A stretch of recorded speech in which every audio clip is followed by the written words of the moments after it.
Welcome to Woods of Stardom. This is CH. I will be covering the Allspring Global Equity Enhanced Income Fund in this video, which is part of my Absolutely Biased Comments or ABCs series. The aim of this series is to cover one fund per video to share how an individual investor can try to find out more about a fund from public sources and do some basic research or simple due diligence on the fund before deciding to buy the fund or walk away. Some quick disclaimers before we start. This is not a product sales pitch or a recommendation to buy. I'm not sponsored by anyone to do this video. Please do your own research and be clear about the product features and risks before taking any action. This video is done as a follow-up request from a viewer's comment in my previous video covering the Allianz Global Opportunistic Bond Fund.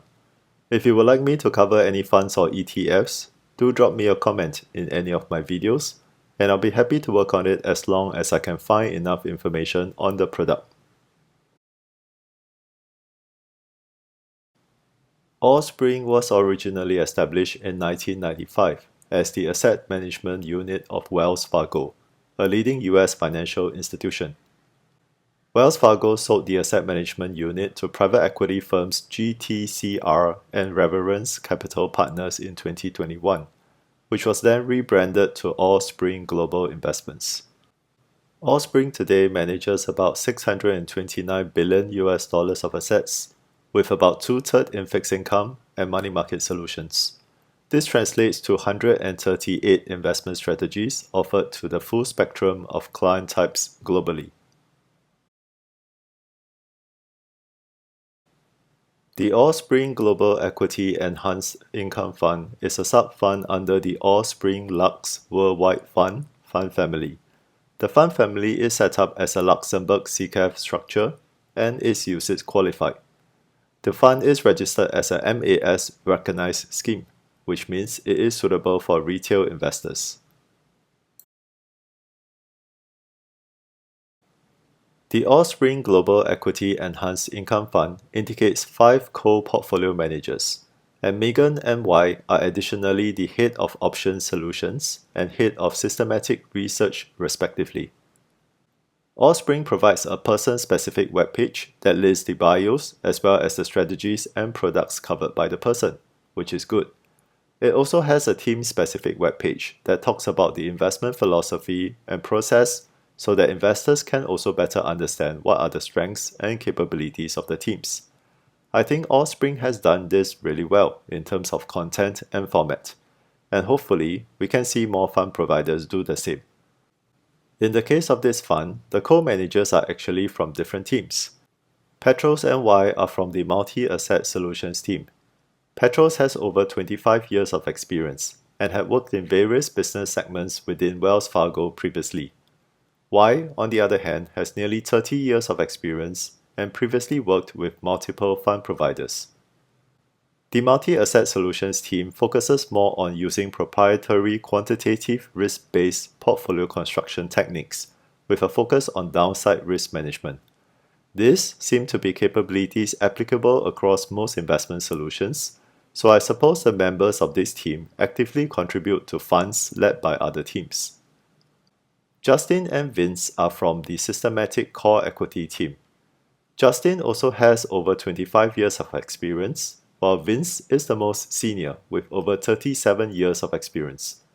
Both have worked in other fund providers previously, especially with the notably longer bio details of Vince. The Systematic Core Equity team focuses on active, systematic, factor-based investing to provide enhanced returns. The fund is categorized as a solution under this team, which implies that Justin and Vince own the main responsibilities for the fund, while the rest complement them with their respective expertise. Last but not least, Megan is from the Options Solution team and looks to be the most decorated in terms of responsibilities. Besides being the head of Options Solutions, she is also co-head of Custom Separately Managed Accounts and also Chief Operating Officer of Equity.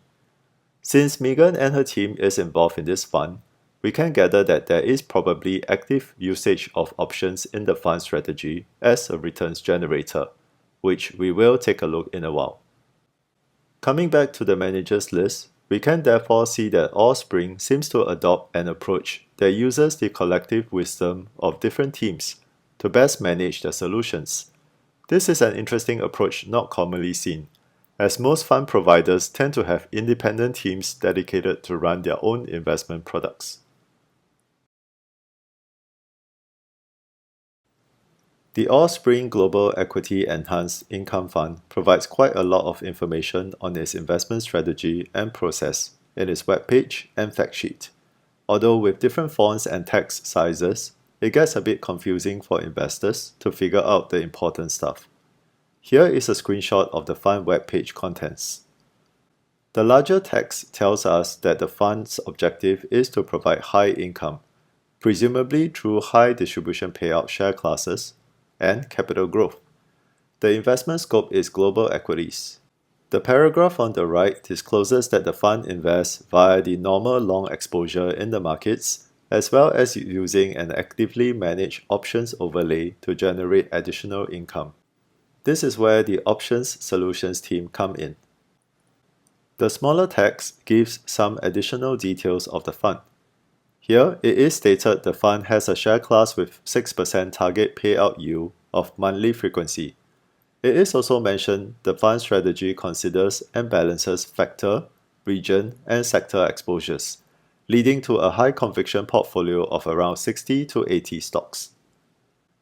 The fund fact sheet provides instead a slightly different and summarized objective, together with various bullet points on the investment process that is actually a summary of the contents in the prospectus.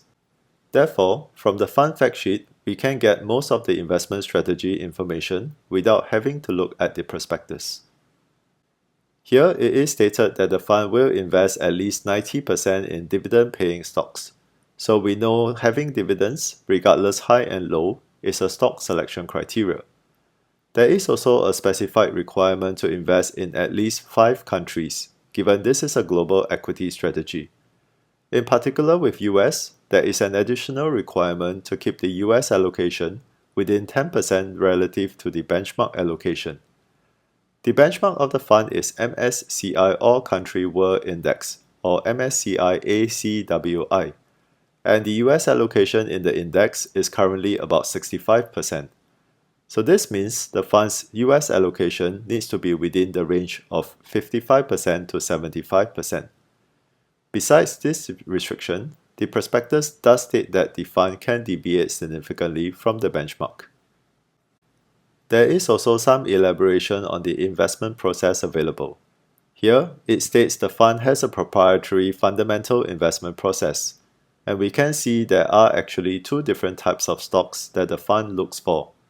The first type is the core or base scenario that are stocks with proven track record to provide consistent or rising dividends, and this would likely be the bulk of the portfolio. The second type is the tactical scenario of stocks that are going to significantly increase dividends or pay out special dividends. These are more market timing sensitive and are therefore likely to be a smaller portion of the portfolio. The usage of options is also clarified here, where it states the fund is focusing on selling core options as a strategy, with notional amount of up to 100% of the total assets. The prospectus further clarifies that the selling of core options can be employed on indices, ETFs, or even future contracts and direct stocks. One thing missing is that there is no mention on how the team makes the decisions to balance between selling core options to generate additional income versus having no options overlay to allow full upside participation of the market, which I think is quite important for a fund strategy like this. Allspring seems to want to focus on this product currently, so there is also a fund campaign webpage available. Similar information can be found, except that the campaign page tries to put them in a more graphical and summarized format. There is also a simplistic picture showing both stock selection and the options overlay are important aspects to contribute to the outcome of the fund. It is also clearly stated here that capital gains can be used for distribution payouts, which suggests that achieving the target distribution yield takes higher priority than capital growth for the fund. Fund providers sometimes lose track of the contents and documents they create. The fund has a fund profile document available in its normal web page that aims to summarize the fund. It is, however, outdated for over a year. The fund campaign page, on the other hand, has a link to a new product sheet document that serves similar purpose and with more contents. But investors won't be able to find it if they don't browse through the fund campaign page and click on that specific link. It would be good if Allspring can add the product sheet document to the normal fund web page to make it more accessible and visible. The Allspring Global Equity Enhanced Income Fund was incepted in 2020, giving it just over 5 years of track record. That being said, it currently has a very small AUM of just 157 million US dollars.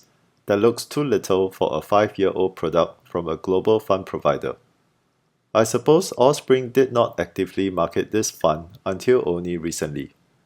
In any case, the small AUM is a concern in terms of the survivability of the fund, as a major market correction or substantial redemptions can drive down the AUM significantly and force the fund to terminate. I would consider at least 300 million US dollars to be a safer level to consider such funds. Allspring does a pretty detailed job in providing fund portfolio information in the fund webpage. On the Portfolio Statistics tab, it states the fund has 94 holdings compared to over 2,500 constituents in the benchmark index. At a glance, this number looks too high, as we earlier saw that the fund intends to hold only about 60 to 80 stocks. This 94 holdings, however, actually includes the stocks, plus various currency exposures, plus options.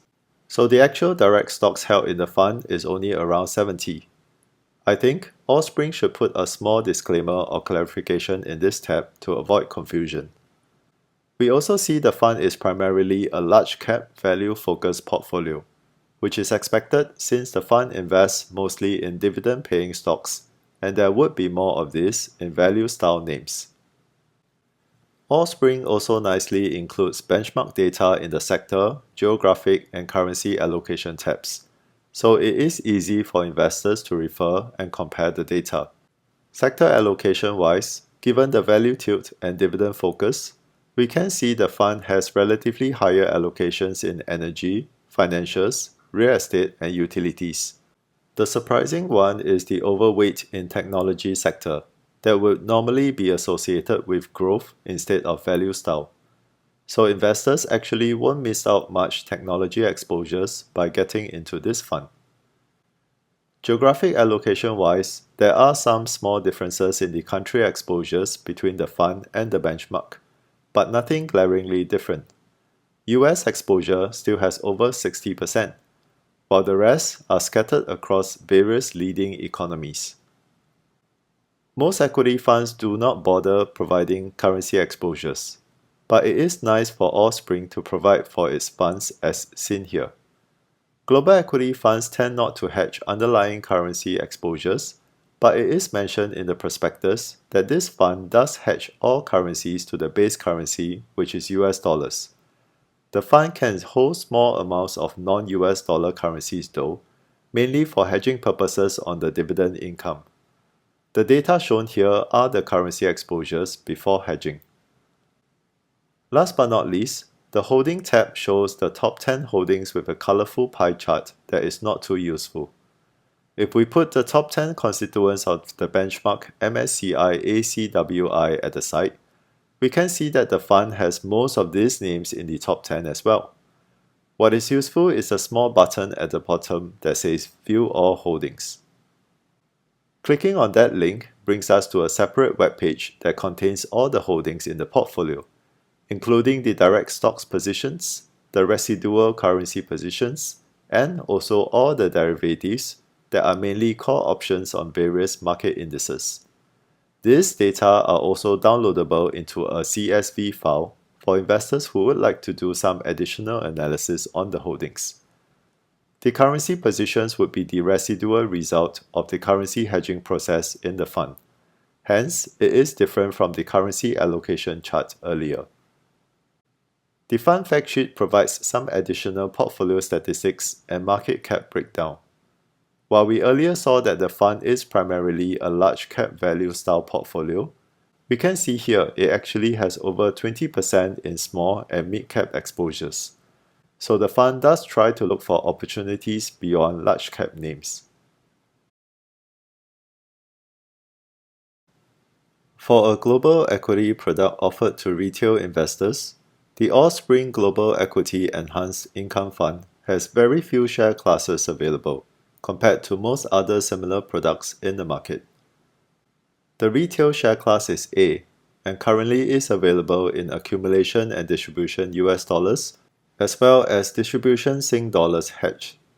The accumulation class was only launched recently in May. A classes have a 1.2% management fee. Adding other expenses gives a total expense ratio or TER of 1.4%. Distributors are allowed to charge up to 5% subscription fee, although I think anything more than 2% for mutual funds is excessive. Some distributors may also offer the I institutional share classes, though currently there are only distribution US dollars and accumulation Euro hedge classes available. I classes have a lower 0.6% management fee and 0.7% TER, as well as 0% subscription fee. All these fee differences versus the retail A class therefore translates directly to better performance for investors if you are able to access the I classes. The PHS and prospectus interestingly states that up to 60% of the management fees for both the A and I classes can be paid by Allspring to distributors as trailer fees. I'm not sure if there is a mistake here, as fund providers typically do not provide trailer fees for institutional classes. The distribution classes of the Allspring Global Equity Enhanced Income Fund all have a monthly payout frequency. As earlier mentioned, the fund has defined an objective to provide a target payout yield of 6% per annum. This is achieved by fixing a 0.5% payout yield every month, which calculates to the 6% per year. The product sheet document provides a nice summary table of the distributions across the three share classes. As seen, the yield percentages are fixed every month, which means the payout amount will vary slightly.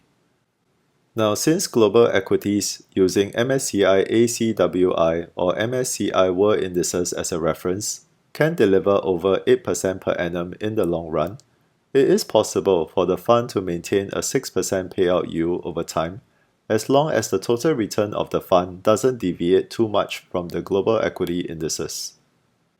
Besides 2022, the past 5 years have generally been a bullish equity market.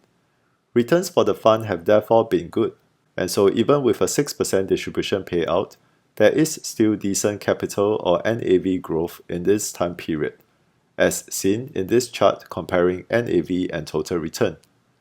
Let's take a look at the fund performance next. The Allspring Global Equity Enhanced Income Fund provides comprehensive performance data in its webpage and fact sheet. Here are the annualized returns across time periods as well as calendar year returns. Fund performance relative to benchmark is mixed. The fund underperformed in 2023 but outperformed in other years, resulting in near identical returns since inception versus the benchmark. While 5 years is not really a long track record, the fund looks promising if it can continue to inch out better performance than the benchmark often. One thing that is not clear though is whether the alpha returns are coming from the stock selection or from the options overlay or both. I'm quite curious if the options overlay actually helps or hurts the returns compared to the same portfolio without the options overlay. This also translates to improving performance matrices in the 3-year period versus 5-year period. While downside capture ratio of 73% looks very decent, I think further improving the upside capture would be something the team should work on for even better performance results. The fact sheet puts all the A retail classes in a table, so we can easily see the differences between the US dollar class and the Sing dollar hedge class here. Given the interest rate movements, we can see that there is a pretty high 2 to 3% currency hedging cost for the Sing dollar hedge class. While this is not so prominent now given that the returns have been strong, it will stand out in a flattish or negative market environment. Let's run some Morningstar chart comparisons. Here is the full track record of the Allspring fund since inception compared to the iShares MSCI ACWI ETF that represents the fund benchmark. We can see there are periods where the ETF outperformed slightly but lost the lead subsequently. Overall, the fund and ETF have delivered near identical returns since fund inception to date. Comparing against some of the dividend-focused global equity funds I covered previously, we can start to see some glaring performance differences. Both the Fidelity Global Dividend and BlackRock Systematic Global Equity High Income Funds have underperformed quite noticeably, suggesting that their investment strategies have not been so great in the current market environment. Even the Vanguard FTSE All World High Dividend Yield ETF is slightly behind the Allspring fund during this time period. However, when compared against Allianz Global High Payout Fund, another global equity solution with options overlay, the Allspring fund pales in performance. The main difference seems to come from the COVID periods of 2021 to 2022 though, as both funds have performed nearly the same from start of 2023 onwards. For Sing dollar investors, the Allspring fund has a Sing dollar hedge class, while the Allianz fund historically offered a Sing dollar unhedged class. This results in a slightly different performance experience, where the Allianz Sing dollar unhedged class had a more volatile track record due to FX fluctuations, but currently has a better performance than Allspring Sing dollar hedge class because the currency hedging cost has been very high in recent years. In any case, Allianz Global High Payout Fund recently launched a Sing dollar hedge share class as well. With that, let's summarize our findings. Allspring, formerly the asset management of Wells Fargo, is a privately owned fund provider with a decent size of about 629 billion US dollars of assets. Its main strength is in fixed income capabilities, although there is effort to grow the equity offerings with over 50 investment solutions currently. Allspring provides one of the most detailed information I have seen on its fund managers and investment team, with dedicated web page for each manager as well as for each investment team, elaborating on their capabilities. The fund has a relatively simple strategy of running active bottom-up stock selection for consistent and growing dividend plays globally, as well as selling call options for additional income. The strategy is also summarized in the fact sheet, so investors don't need to go through the prospectus unless they are looking for more details. There are, however, not much details on the stock selection process besides stressing on the dividend aspect. There are also little information on the application of the options overlay in the portfolio, such as how the team makes the decisions to balance between selling call options to generate additional income versus having no options overlay to allow full upside participation of the market. It would be good if the fund can elaborate for investors to understand the strategy better. The actual portfolio construct surprisingly doesn't look too different from the benchmark, which is MSCI ACWI. Geography and sector allocations, as well as top 10 holdings, are rather similar. This is not exactly a bad thing, just a bit puzzling why the dividend-focused strategy did not result in a more differentiated portfolio. Fund AUM is currently small, at about 157 million US dollars. There may be risk of fund termination if the AUM shrinks, and this problem will keep some investors away from the fund. The fund sets a fixed distribution yield of 6% per annum that is paid out as 0.5% per month. While 6% is rather high, the good thing is this looks like a fixed yield, so there is certainty on what to expect from the fund. The yield also looks sustainable by the fund's total return, as long as it performs in line with the benchmark. Investors who do not need this income can opt for the accumulation class or reinvest the distributions. Talking about returns, the fund has performed similar to its benchmark MSCI ACWI since inception about 5 years ago. While this performance looks to be better than some of the income-focused global equity funds in the market, I put this bullet point under the bad section because the fund does need to improve on its returns to outperform the benchmark. For Singapore investors, there is another Allianz Global High Payout Fund available in the market with a similar strategy and has a better 5-year performance. Therefore, Allspring needs to improve on its fund's returns to make it more competitive. In conclusion, I like Allspring for the good provision of fund information in its website and fund documents. The performance of the fund does need to be improved, though, to make it more interesting and competitive. This concludes my absolutely biased comments on the Allspring Global Equity Enhanced Income Fund, and I hope it will help in your investment journey. May we all grow wiser and prosper.